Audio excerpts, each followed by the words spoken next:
On my birthday, my millionaire son smiled and asked, "Mom, have you been enjoying the apartment I gave you?" I whispered, "Son, I live in the garage." My greedy daughter dropped her glass when she heard it. "I'm glad to have you here. Follow my story until the end and comment the city you're watching from, so I can see how far my story has reached." The candles on my birthday cake flickered in the dim light of what Blaine called my apartment. 65 candles, 65 years of life, and here I was, sitting in a converted garage that still smelled faintly of motor oil and old paint cans.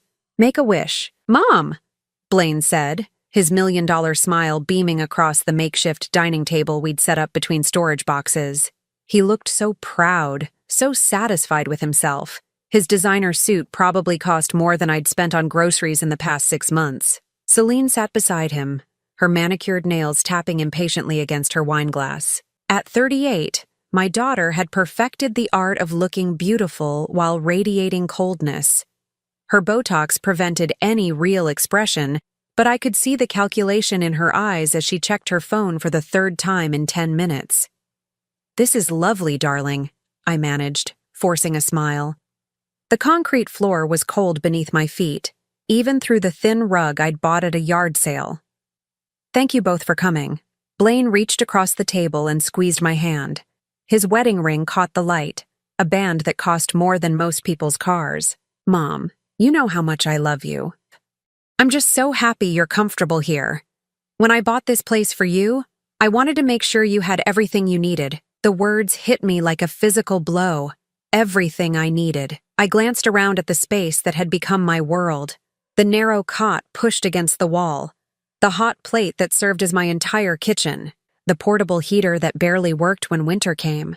The single window that looked out onto the alley where garbage trucks rumbled by at 5 in the morning. "Blaine," I said quietly, my voice barely above a whisper. "Son, I live in the garage." The wine glass slipped from Celine's fingers, shattering against the concrete floor. Red wine spread like blood across the gray surface. But it wasn't the broken glass that made my heart race. It was the look that flashed across her face. Not shock, not surprise. Recognition. She had known. She had known all along. Blaine's face went white. "What? No, Mom. This is the apartment. The garage apartment. It's separate from the main house, completely independent." I stood up slowly, my arthritic joints protesting. "Honey, look around. Really look." I gestured to the tools hanging on the wall that the previous owner had left behind, the oil stain on the floor that no amount of scrubbing could remove, the garage door that I'd had to cover with a tapestry to block out some of the cold. "The realtor," he said. Blaine's voice trailed off as his eyes took in details he'd apparently never noticed before. The exposed water heater in the corner, the lack of proper insulation, the single electrical outlet that powered my entire existence. 3 years, I said, my voice growing stronger. "I've been living here for 3 years, and you thought this was an apartment." Celine was picking up pieces of glass, but I caught her stealing glances between Blaine and me. There was something calculating in her expression, like she was trying to figure out how to control the situation. "Mom, I don't understand," Blaine said, running his hands through his perfectly styled hair. "The listing said garage apartment. The realtor showed me photos of a converted space. You never said anything." That was the knife that twisted deepest. That I had never said anything. For 3 years, I'd been grateful. Grateful that my millionaire son cared enough to give me a roof over my head. Grateful that I wasn't homeless at 65. I'd convinced myself that this was enough, that I should be thankful for whatever scraps of love and shelter my children could spare. I didn't want to seem ungrateful, I admitted, sitting back down heavily. "You were so proud when you gave me the keys. You said you'd found me the perfect place. I thought this was what you believed I deserved."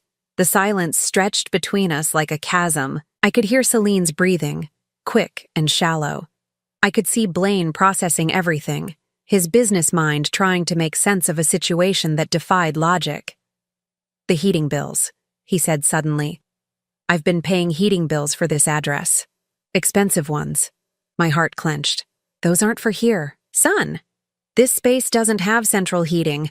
I use that little space heater. I pointed to the pathetic device that barely kept one corner of the garage warm. The bills you're paying? Those are for the main house. The main house? Blaine's voice was faint. Celine finally spoke, her voice sharp and defensive. The main house is empty, Blaine. It's been empty since Mom moved in here. I thought you knew that, but I caught something else in her tone, something that made my blood run cold. She didn't think he knew. She had made sure he didn't know. Celine. Blaine turned to his sister, confusion and something darker creeping into his voice. You handle all the property management for me. You said you were making sure Mom was comfortable. You said you were checking on her. My daughter stood up, brushing off her designer dress. I have been checking on her. She seems perfectly fine. Don't you, Mom? The question hung in the air like a challenge. For 3 years, I'd played along with whatever story was being told. I'd smiled and nodded and pretended that living in a garage was perfectly acceptable. I'd convinced myself that my children's love came with conditions, and those conditions included accepting whatever they thought I was worth. But looking at Celine's face, that cold, calculating expression that I'd seen too many times over the years, I realized something that shattered what was left of my heart. This wasn't an accident. This wasn't a misunderstanding. Celine had known exactly what she was doing. How long have you known? I asked her directly, my voice steadier than I felt. Known what? But her eyes darted away from mine. How long have you known that I was living in a garage while your brother thought he was paying for a proper apartment? The birthday candles had burned down to small pools of wax. The cake sat untouched. My grandson's photo smiled at me from my bedside table, a boy I barely knew because visits were always complicated according to his parents. Blaine was staring at his sister now, pieces of a puzzle finally clicking into place. Celine? But I already knew the answer. I could see it in the way she straightened her shoulders, preparing for battle. I could see it in the defiant tilt of her chin. She had always known, and somehow, that knowledge had been exactly what she wanted. The confrontation with Celine would have to wait. As my children left that night, Blaine shaken and confused, Celine coldly composed, I found myself alone with memories I'd tried so hard to bury. I sat on my narrow cot, pulling the thin blanket around my shoulders and let myself remember, really remember, without the protective filter I'd built over the years to make the pain bearable. It started when Blaine was 18 and Celine was 16. Harold had been dead for 2 years, and the life insurance money was nearly gone. I was working 3 jobs, cleaning offices at night, stocking shelves during the day, and watching neighbors' children on weekends. But it wasn't enough. It was never enough. Blaine had gotten into Harvard, my brilliant boy, the first in our family to even dream of such a thing. The acceptance letter sat on our kitchen table for weeks while I tried to figure out how to make the impossible possible. Mom, I can take out loans, he'd said, but I could see the worry in his eyes. He knew what debt meant. He'd watched me struggle with it since his father died. No, I'd told him firmly. You're going to Harvard and you're going to graduate without owing anyone a penny. I sold the house, our beautiful family home where I'd brought both my children home from the hospital, where Harold and I had danced in the kitchen, where we'd measured Blaine and Celine's heights on the doorframe year after year. I sold it all. The realtor had called it a seller's market, but even then, after paying off the mortgage and Harold's medical bills, there was just enough for Blaine's tuition and a small apartment for Celine and me. It's temporary, I'd told my daughter as we packed our life into boxes. Just until Blaine graduates and gets established. Celine had been furious. At 16, she was old enough to understand what we were losing, but not old enough to understand why. She blamed me for making the sacrifice, as if there had been any other choice. All my friends live in real houses, she'd screamed during one of our fights in that cramped 2-bedroom apartment. I'm embarrassed to bring anyone here. I'd worked extra shifts to save money for her senior year activities. Prom dress, senior pictures, graduation party. I wanted her to have everything her friends had, even if it meant I was eating peanut butter sandwiches for dinner most nights. When Blaine graduated, summa cum laude, with job offers from 3 major firms. I cried tears of pure joy. All the sacrifice had been worth it. My son was going to have the life I'd never been able to give him growing up. "Mom, let me help now," he'd said, standing in our tiny living room in his graduation cap and gown. "I'm going to make enough money to take care of both of you." And he had. Blaine's career had taken off like a rocket. Within 5 years, he was a partner at his firm. Within 10, he'd started his own company. By the time he was 35, he was worth more money than I could even comprehend. But somewhere along the way, Celine had inserted herself between us. It had been subtle at first. She'd moved to the same city as Blaine after college, taking a job in marketing that paid well but never seemed to satisfy her expensive tastes. She'd started handling family logistics for her busy brother. "Blaine's so overwhelmed with work," she'd tell me during our phone calls. "I help him manage everything so he doesn't have to worry about details." Those details, I now realized, had included me. When I'd started having trouble keeping up with rent on my apartment, Celine had been the one to suggest I might need something more suitable for a woman your age, Mom. When I'd mentioned that I was struggling to afford my medications, Celine had assured me she'd talk to Blaine about it. When I'd expressed how lonely I was, living by myself for the first time in my life, Celine had promised to find a solution that would work for everyone. The solution had been the garage. "Blaine found you the perfect place," Celine had announced, arriving at my old apartment with paperwork and a set of keys. "It's in a great neighborhood, and the best part is it's completely taken care of. No rent, no utilities to worry about. He's handling everything." I'd been so grateful, so touched that my successful son was thinking of me, making sure I was secure in my old age. When Celine had driven me to see the place, she'd walked me through quickly, pointing out the charming, exposed brick walls and the convenient location. "It's perfect for you, Mom," she'd said. "Simple, easy to maintain, and Blaine is so happy to be able to do this for you." I'd trusted her. Why wouldn't I? She was my daughter. But now, sitting in this garage at 65, I could see the pattern so clearly.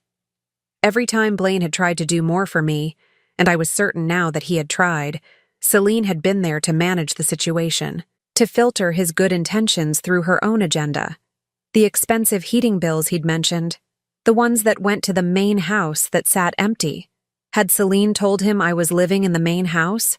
Had she pocketed the money meant for my care? My phone buzzed. A text from Blaine. "Mom, I need to understand what happened.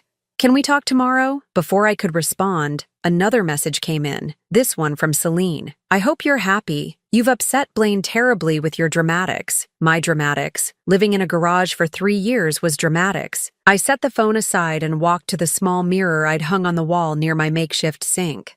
The woman staring back at me looked older than 65. Her gray hair was thin and poorly cut. I'd been doing it myself to save money.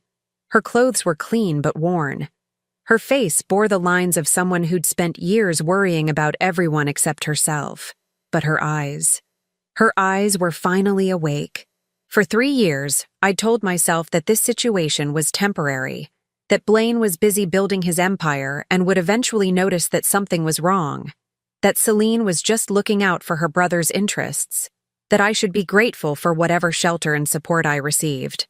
I'd been living in a story that wasn't true, a story where my daughter was helping coordinate my care out of love, where my son was generously providing for me according to his understanding of my needs, where I was gracefully accepting the natural order of aging and dependence. The real story was uglier and more complicated. It was a story where one child's resentment had festered for decades, where manipulation had disguised itself as family management, where a mother's unconditional love had been met with calculated exploitation. But it was also a story where the truth had finally emerged, and truth, I was beginning to understand, was the first step toward something I hadn't felt in years. Power. My phone buzzed again. "Blaine, I'm coming over tomorrow morning. We need to fix this." I smiled for the first time in months. Yes, we certainly did need to fix this, but maybe not in the way he was imagining. Blaine arrived at 8 in the morning, looking like he hadn't slept. His usually perfect hair was disheveled, and his expensive clothes looked wrinkled, as if he'd thrown them on without his usual care. He stood in the doorway of my garage, really seeing it for the first time.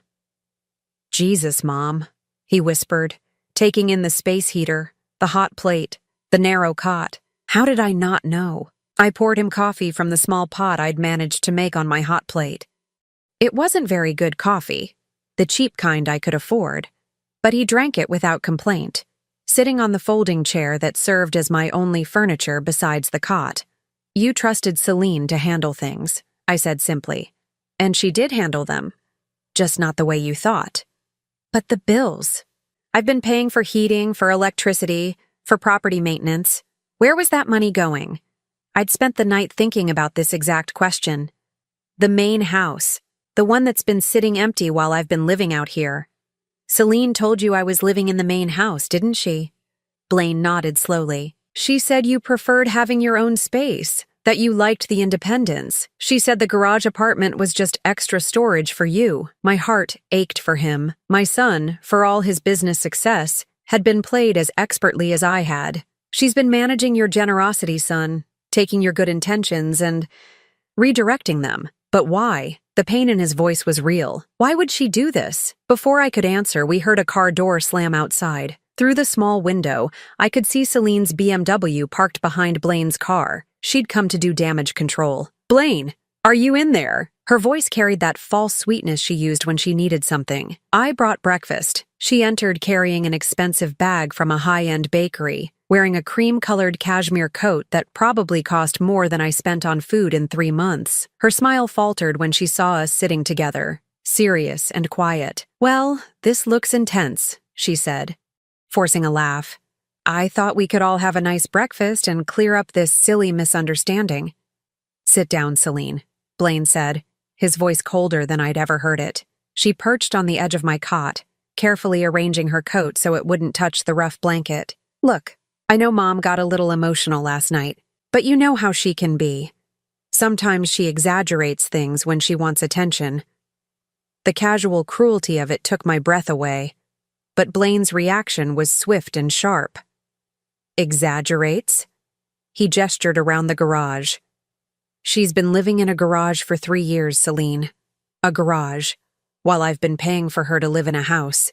Celine's mask slipped for just a moment, revealing something cold and calculating underneath. The main house needed work, extensive work. I didn't want to bother you with all the details, so I had Mom stay in the converted space while we handled the renovations. What renovations? Blaine demanded. Plumbing, electrical, foundation issues. You know how these older properties can be. I watched my daughter lie with the ease of long practice, and suddenly I understood. This wasn't just about money or property management. This was about something much deeper. Show him the house, Celine, I said quietly. Her head snapped toward me. What?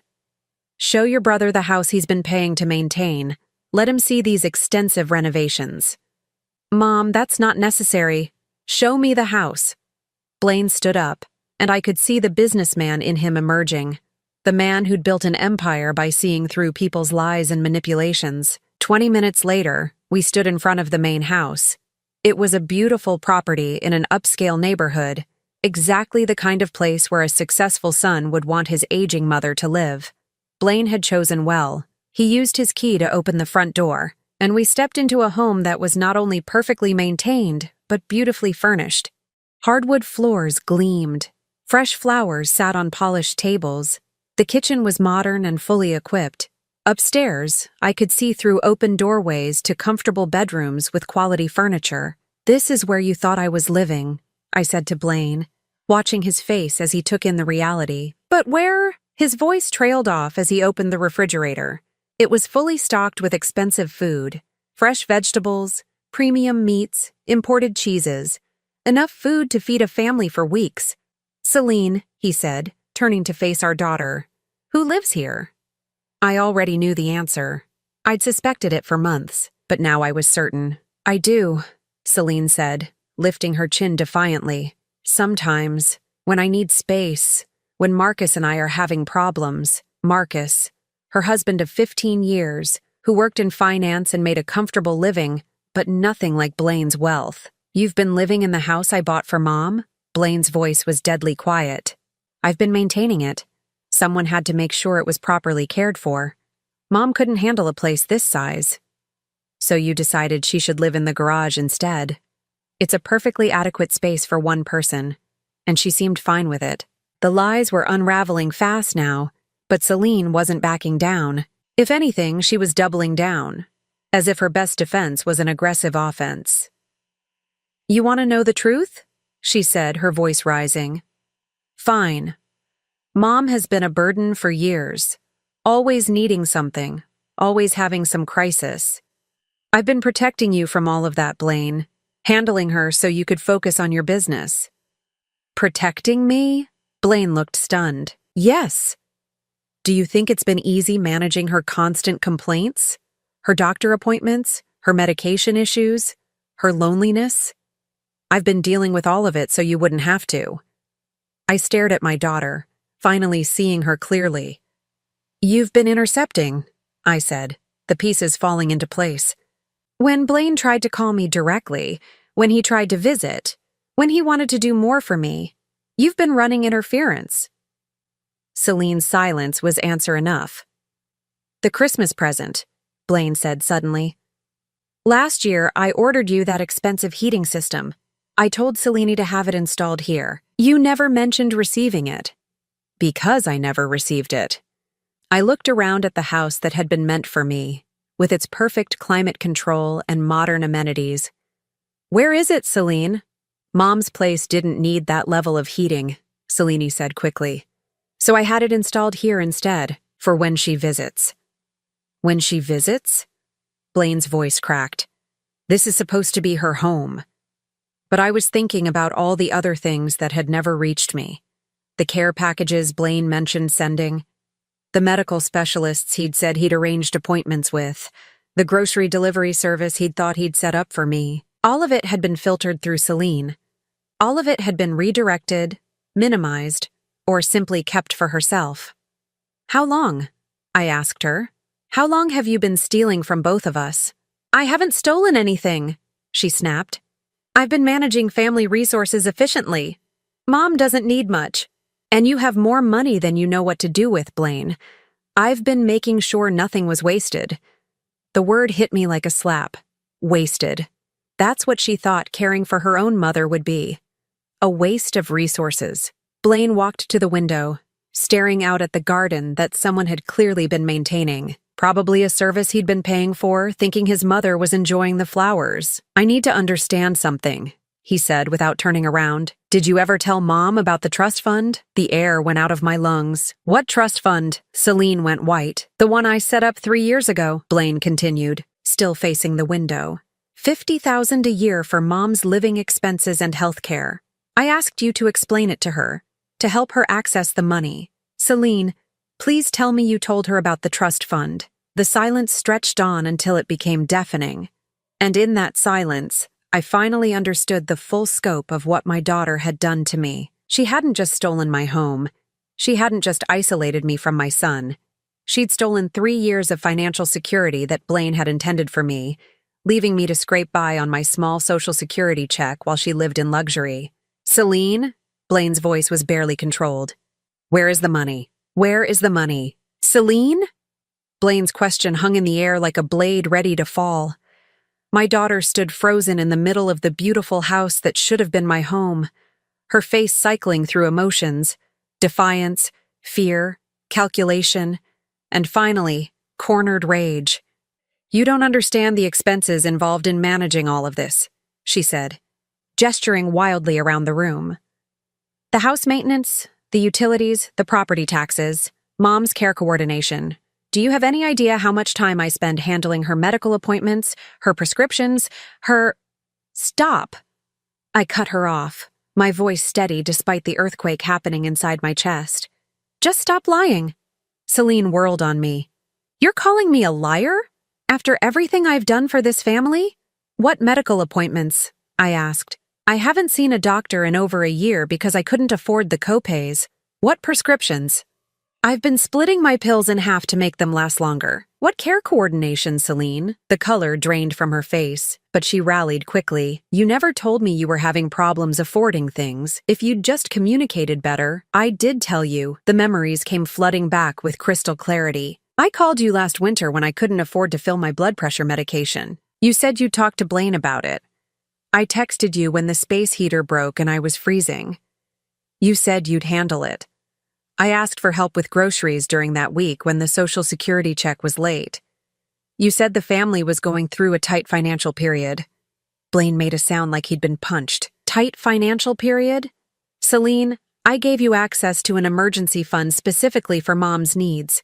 $25,000, refreshed every year. That money was being saved for real emergencies, Celine said desperately. Not every little complaint Mom had. Every little complaint?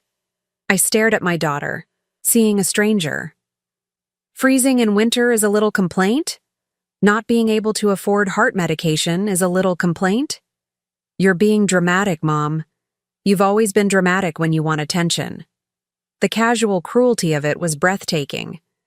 But what broke my heart wasn't the words themselves. It was the realization that this was how she'd always seen me. As a burden. As an inconvenience. As someone whose needs were automatically suspect, whose suffering was performance. Blaine pulled out his phone and started making calls, first to his accountant, then to his lawyer. As he spoke in low, clipped tones about financial audits and trust fund management, Celine's bravado began to crumble. You can't do this to me, she hissed at me while Blaine was on the phone. I'm your daughter. Family doesn't destroy family over money. You're right, I said quietly. Family doesn't do that. But you stopped being family to me the day you decided I was worth less than the money meant to care for me. I kept you safe. I kept you housed. You're acting like I threw you on the street. You kept me in a garage, Celine, while you lived in my house, used my money, and told your brother I was fine. I paused, studying her face. But that's not even the worst part, is it? She went very still. The worst part is that you enjoyed it. You enjoyed having that power over me. You enjoyed knowing that every time Blaine asked about me, you got to control the story. You got to decide how much love and care I deserved. That's not true. But her voice lacked conviction. Isn't it? When I called you crying because I was lonely, did you tell Blaine? When I asked if he could visit, did you pass along the message? When I wondered why he seemed distant, did you explain that you were screening all our communication? Blaine finished his calls and turned back to us. His face was stone, but I could see the pain in his eyes. The trust fund has been depleted, he said. Every penny, along with the emergency fund and the medical expense account. That money was being used appropriately, Celine said, but her voice was shaking now. On what? Designer clothes? Cars? Vacations? Blaine's voice was getting louder. Mom's been living on $800 a month in Social Security while you've been spending $50,000 a year meant for her care. I have expenses too. I have a family, obligations. You have more money than you could spend in 10 lifetimes, and you want to begrudge me. Begrudge you, Blaine exploded. You stole from our mother. You let her live in poverty while you lived off money meant for her. She doesn't need much, Celine screamed back. Look at her. She's perfectly fine living simply. She doesn't need designer furniture or expensive food or fancy medical care. Some people are just low maintenance. The words hit me like physical blows. Low maintenance. As if my decades of sacrifice, my years of putting my children's needs before my own, had been evidence that I simply required less. As if my quiet acceptance of whatever scraps they offered was proof that I was naturally content with less love, less care, less dignity. Get out. My voice was so quiet they both stopped arguing and stared at me. Celine, get out of my house. Your house? She laughed, but it sounded hysterical. This isn't your house. This is Blaine's house. Everything here belongs to Blaine. Actually, Blaine said, his voice deadly calm, as of today, the deed will be transferred to Mom, along with full access to all the accounts that should have been hers all along. Celine's face went white. You can't do that. I have nowhere else to go. Marcus and I are separated. I don't have anywhere. You should have thought of that before you stole from the person who sacrificed everything for you. I watched my daughter process the reality of her situation. For the first time in years, she had no leverage, no way to manipulate the narrative. She was about to lose everything she'd taken from me, and she knew it. That's when she showed me who she really was. Fine, she said, her voice turning vicious. You want to know the truth? I'm glad I kept you away from Blaine. You would have been calling him constantly, demanding attention, making him feel guilty for having a successful life. You're needy and pathetic, and you drain everyone around you. The words were meant to destroy me, and maybe, 3 days ago, they would have. But sitting in that beautiful house, understanding finally that my son had tried to love me well, that my suffering had been manufactured by my own daughter's greed and cruelty, I felt something I hadn't felt in years. Clarity. You're right about one thing, I said, standing up. I am needy. I need respect. I need honesty. I need to be treated like a human being who deserves basic dignity. And since you can't provide any of those things, you're right. We're done. Selene stared at me as if I'd become a stranger. In a way, I had. The woman who'd accepted crumbs and called them kindness was gone. In her place was someone who finally understood her worth. I want you out of this house by the end of the week, I continued. And I never want to see you again.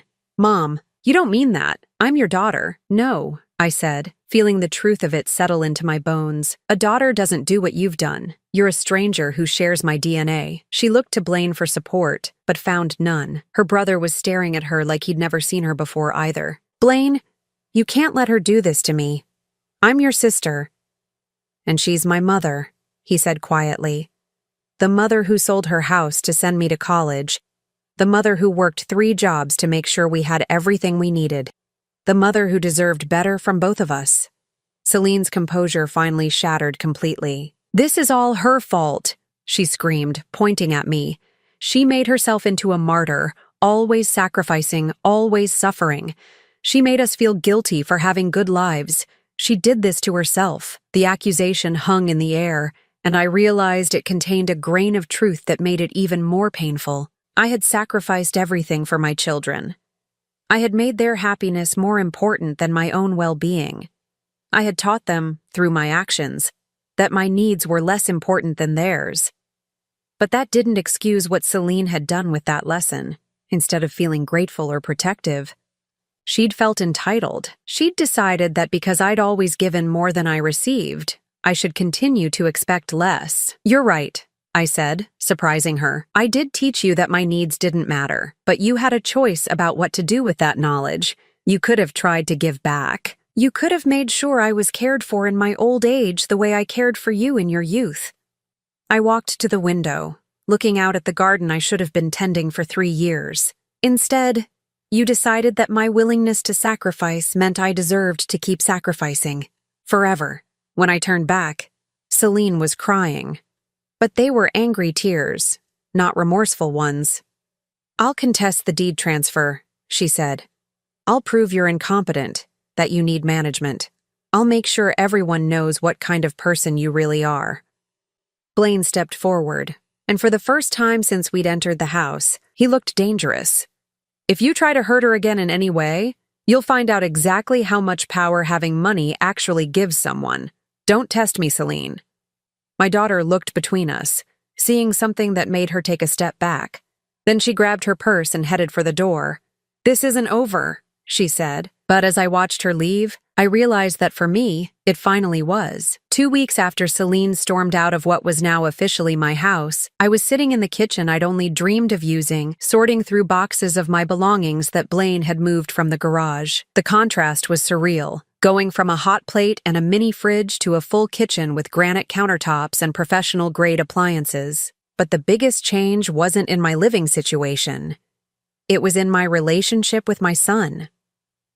Blaine had taken a leave of absence from his company, something I'd never imagined him doing. He came by every day, sometimes just to check on me, sometimes to help with practical matters like updating my address with doctors and government agencies. We were learning how to be family again, without Selene's interference. I keep thinking about all the times I should have visited, he said that morning, sitting across from me at the breakfast table. All the times I called Selene instead of calling you directly. You trusted your sister, I told him. That's not a character flaw, but I should have known something was wrong. The fact that you never asked for anything, never complained, never seemed to need help, that should have been a red flag. I understood his guilt, but I also understood something he didn't yet. Son, I trained you both to see me that way. For years, I made sure you knew that I could handle anything, that I didn't need help, that your success was more important than my comfort." He looked up from his coffee. "What do you mean?" I'd been thinking about this since the confrontation with Celine, how my own patterns had contributed to the situation I'd found myself in. When you were in college, working so hard to maintain your grades and build your future, what did I tell you when you called home worried about money? Blaine thought for a moment. You said you were fine, that I shouldn't worry about anything at home. And when Celine was struggling in her early career, spending more than she made, what did I do? You helped her out. You said it was just temporary. And when you got successful and wanted to help me, what message did I send? He was quiet for a long moment. That you didn't really need help. That you were proud of managing on your own. I nodded. I taught you both that loving me meant not burdening me with your problems, and not burdening you with mine. I thought I was being a good mother, teaching you independence and strength. But Celine took that and twisted it. She did. But the foundation was something I built. I reached across the table and took his hand. I'm not saying this to make you feel better about what happened. I'm saying it because I don't want to make the same mistakes going forward. We were interrupted by the doorbell. Through the front window, I could see a young woman with dark hair, nervously shifting a manila envelope from hand to hand. When I opened the door, she introduced herself as Jennifer Martinez, a private investigator. Mrs. Holloway, I'm working on a case that involves your daughter, Celine. May I come in? Blaine and I exchanged glances. We'd heard nothing from Celine since she'd left, though I'd been expecting some kind of retaliation. Jennifer sat in the living room, declining my offer of coffee. I've been hired by Marcus Chen, Celine's husband.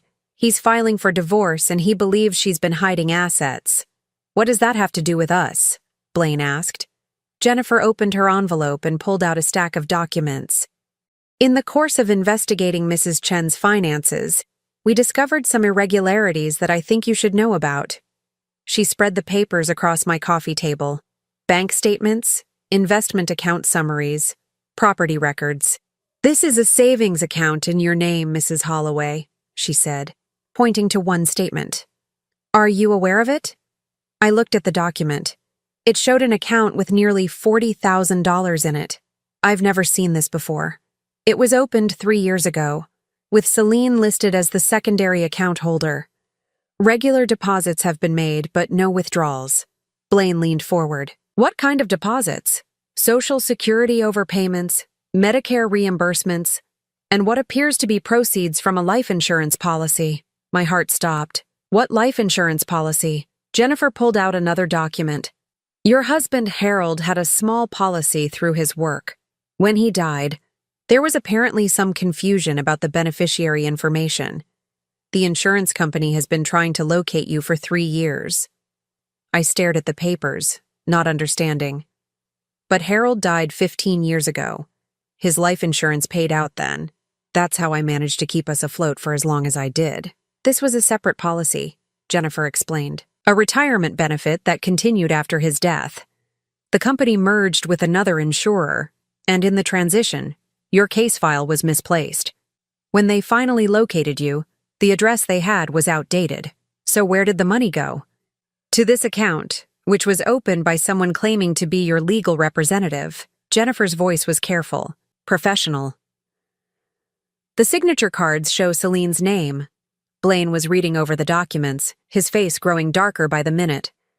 She's been collecting money meant for Mom for 3 years. It appears so. But here's the interesting part, Jennifer continued. She never touched it. Every deposit just sat there, earning interest. I was struggling to process this information. Why would she collect money but not use it? I think, Jennifer said gently, she was saving it for something specific. Based on some documents we found in her personal papers, it looks like she was planning to eventually claim that you were incompetent and needed a guardian. Having untouched money in an account she controlled would support a narrative that she was responsibly managing your affairs. The room spun around me. It was one thing to discover that Celine had been stealing from the accounts Blaine set up, It was another to learn that she'd been systematically intercepting money that was rightfully mine, building a case to have me declared incompetent. She was going to have me committed, I said, the pieces falling into place. It's possible, Jennifer admitted. She's been documenting what she calls concerning behaviors: isolation, poor decision-making, inability to manage finances independently.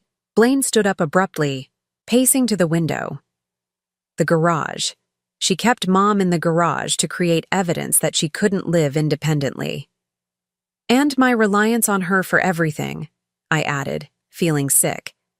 Every time I called her for help with medical appointments or financial questions, she was documenting it as evidence that I was becoming dependent and confused.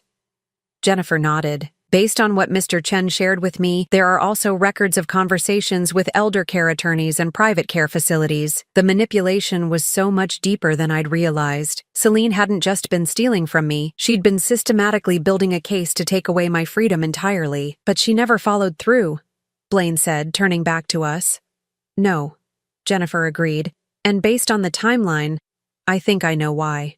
She pulled out another document. 3 months ago, Celine hired a private investigator to look into your finances, Mr. Holloway. I think she was trying to determine how much control she could gain over your assets if she became your mother's legal guardian. Blaine went very still. She was planning to go after my money, too. It's possible. In many states, if a parent is declared incompetent and their adult child becomes guardian, that guardian can make claims against other family members for ongoing support costs. I sank back into my chair, overwhelmed. My daughter hadn't just been stealing from me. She'd been planning to steal my independence, my autonomy, possibly even my relationship with my son.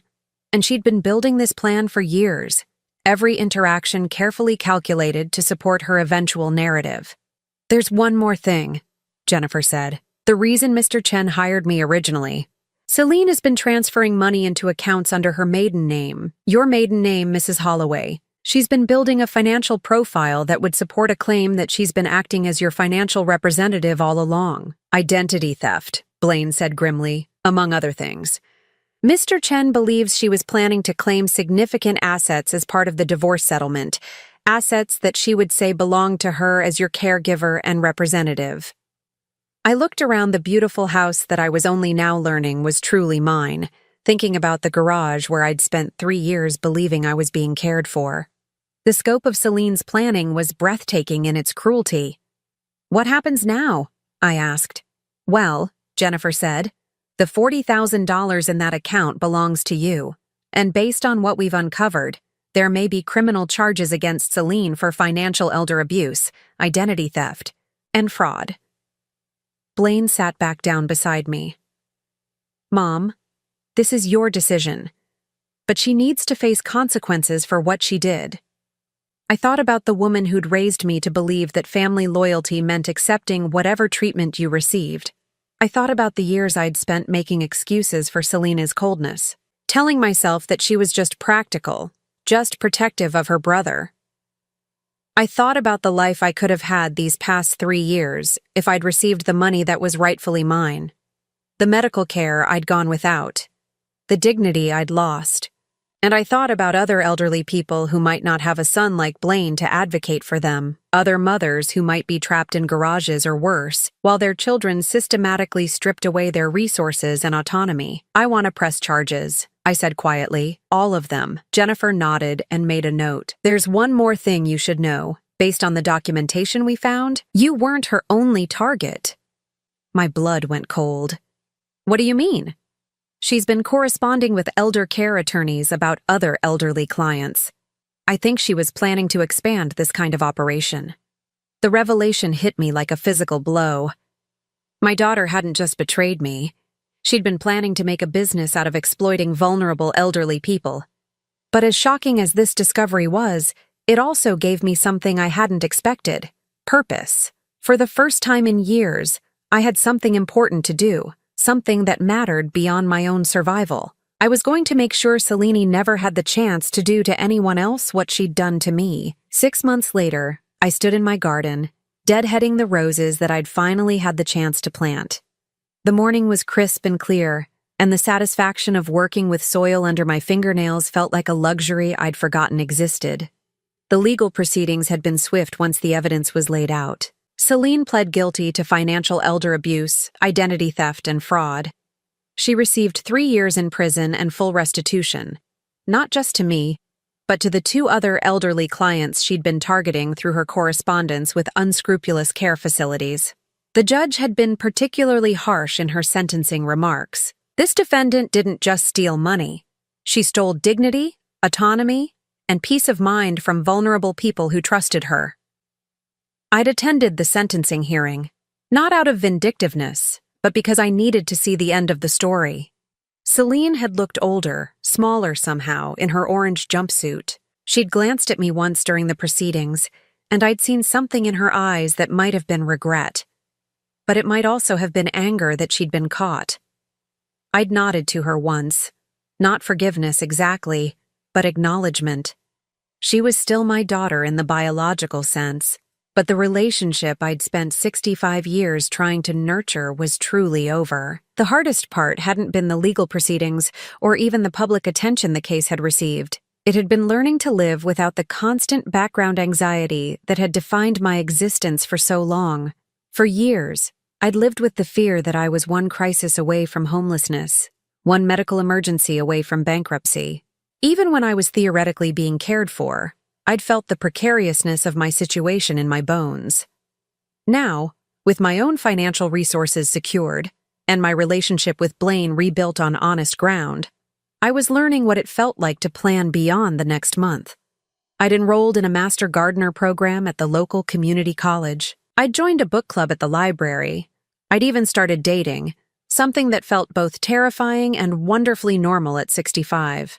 Robert was a widower I'd met in the gardening class, a retired teacher with gentle hands and a dry sense of humor.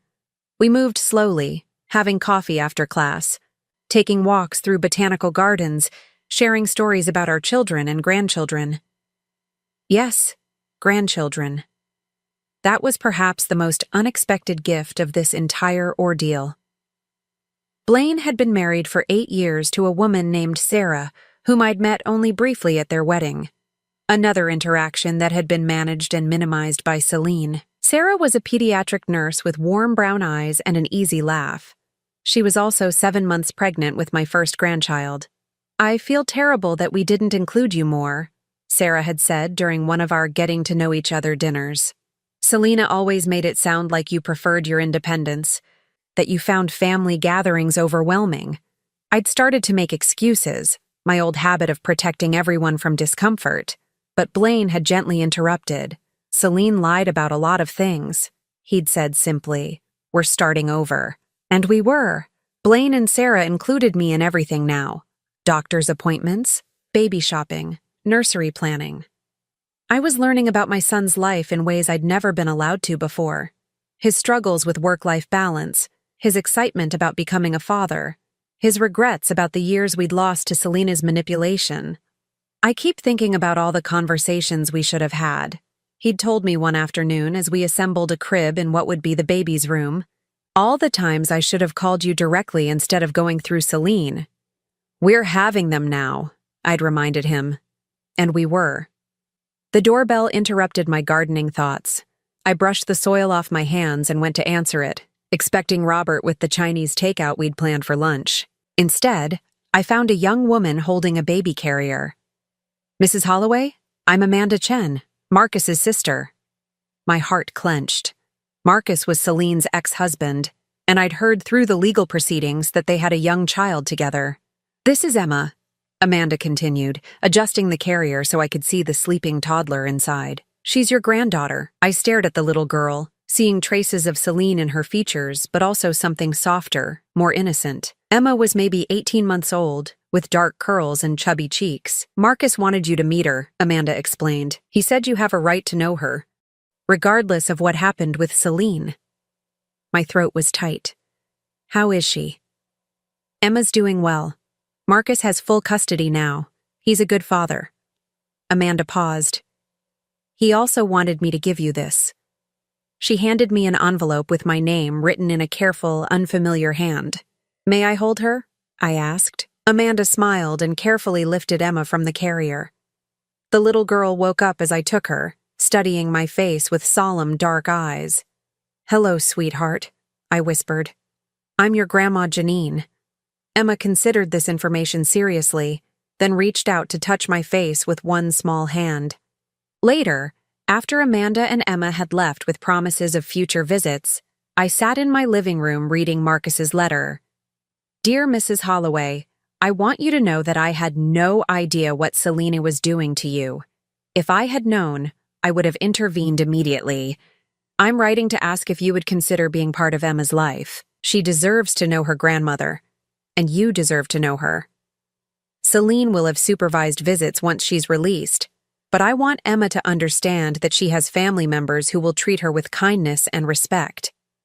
I also want you to know that some of Celine's behavior toward you makes more sense now, in light of her treatment of Emma and me. She was controlling, manipulative, and emotionally abusive. I spent years making excuses for her behavior, telling myself she was just stressed or overwhelmed. Emma and I are in therapy together, learning healthier patterns. If you're willing, we'd love to have you be part of that healing process. Sincerely, Marcus." I folded the letter carefully, thinking about patterns and cycles, about how damage gets passed down through generations until someone decides to break the chain. Celine had inherited my tendency to sacrifice, but she'd twisted it into something self-serving. She'd learned to manipulate others' guilt and loyalty, to exploit the very qualities that should have made her a better person. But Emma didn't have to inherit any of that. Emma could grow up knowing that she was valued for who she was, not what she could provide.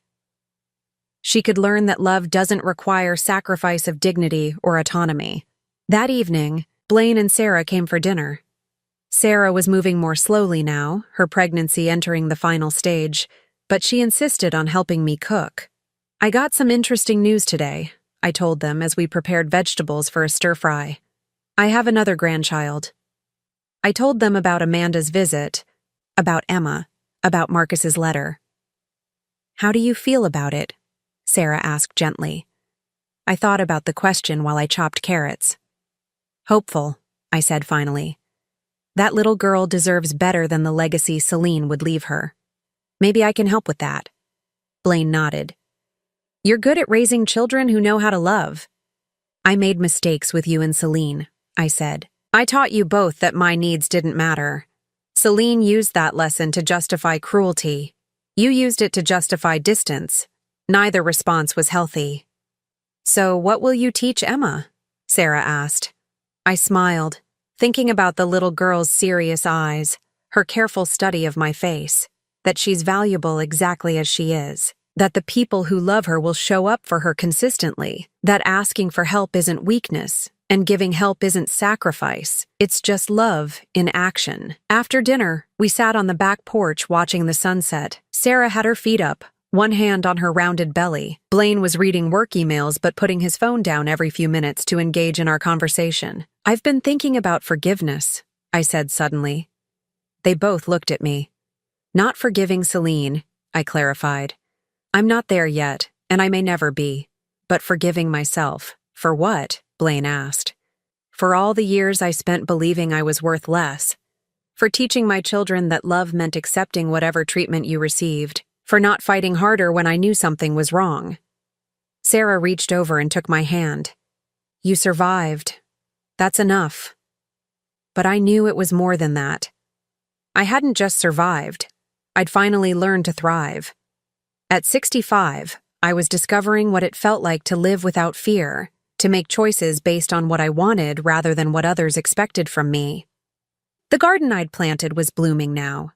Roses and lavender and herbs that I used in my cooking. The house felt like home, in a way it never had when I thought I was borrowing it. My bank account had enough money for both necessities and small luxuries. Books, good coffee, flowers for the table. But the real luxury was peace. The absence of that constant low-level anxiety that had hummed in the background of my life for so long. The knowledge that I was safe, valued, and free to make my own choices. As we said goodnight that evening, Blaine hugged me tightly. "I love you, Mom," he said. "I should have said that more often." "You're saying it now," I replied. That's what matters. After they left, I walked through my house, turning off lights and checking locks, the habits of security that I was still learning to trust. In my bedroom, I found the small framed photo that Blaine had given me, a picture of me holding him as a newborn, my face radiant with new mother joy. For years, I'd looked at photos like this and seen only the sacrifices to come, the long road of putting my children's needs before my own. Now I saw something different. I saw a woman who was capable of fierce love, who had strength she didn't even know she possessed, who would survive whatever came next. I was that woman still, 65 years old, free for the first time in decades, with grandchildren to love and a garden to tend, and a future that belonged entirely to me. It had taken me a lifetime to learn that I was worth fighting for, but I'd learned it in time to matter. And that, I thought as I turned off the bedside lamp, was enough. Now I'm curious about you who listened to my story. What would you do if you were in my place? Have you ever been through something similar? Comment below, and meanwhile, I'm leaving on the final screen 2 other stories that are channel favorites, and they will definitely surprise you. Thank you for watching until here.